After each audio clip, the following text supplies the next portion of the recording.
HarperCollins presents The Spice Gate by Prashanth Srivatsa, read by Deepti Gupta. A note before we begin. Don't forget to download the accompanying enhancement PDF from your audiobook provider. It contains a cast of characters and a breakdown of the kingdoms and spices found in the novel. To my grandparents, and the infinite worlds they carried in their frail bodies. Chapter 1. A man who offers you tea without ginger is more miserly than one who doesn't offer you tea at all. Morsels of a Bent Back, Volume 1. Amir stood within the ring of erected stones encircling the spice gate in the midst of the saffron fields. The spice mark burned on his throat, sensing his proximity to the arch. Karim Bhai shuffled next to him, stoic as ever, hair ruffled, beard unkempt, age wrinkling his forehead. He held a pinch of turmeric in his hand. Amir counted the others, 40 carriers in all, 20 each to Vanasi and Halmora, squatting beside tilted sacks or perched on cartons filled to the brim with saffron, cardamom, and rhubarb, and vials of honey and crates of rosewood. Jhengara, the accountant, whistled an old tune at the front of the queue, a stack of papers beneath his arm, and an anxious tremble that was visible 20 feet away. Amir shivered, because no amount of experience could settle the nerves when it came to walking through the spice gate. Not for the first time, not for the 1,000th. It loomed ahead like a monstrous archway upon a pedestal, dressed in grey marble and ancient stone, its base withered and swamped with creeping vines that twisted around the pillars in a gnarled chokehold.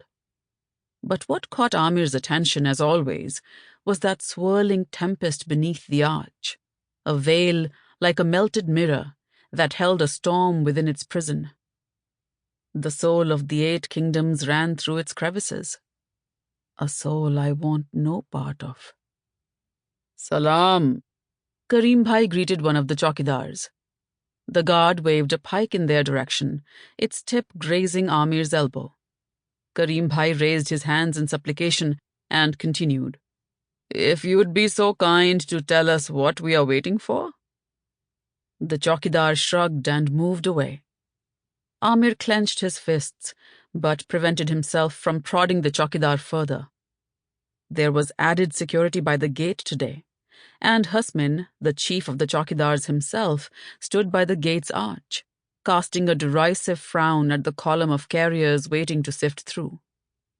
Amir whispered in Karim Bhai's ear, Don't tell me that now, of all times, they got a hunch about Ilangovan prowling Vanasi. He was careful to temper the tension in his voice as he mentioned the most wanted man in the 8 kingdoms. Karim Bhai sounded far less anxious. They can pursue him all they want, but make no mistake, in those mouth-cursed towers, I'd no sooner find a dropped cardamom. It ought to have allayed Amir's fears a little, but as a bowler of Raluha, as a gate-cast carrier of the 8 kingdoms, his fortunes, like those of Karim Bhai, flickered like a candle about to be extinguished. And there's never been enough wax to begin with. Ilangovan was a source of light for Amir and the gatecast. Amir just needed to hold steady a while longer. Or better yet, go shine somewhere else, far away from Vanasi.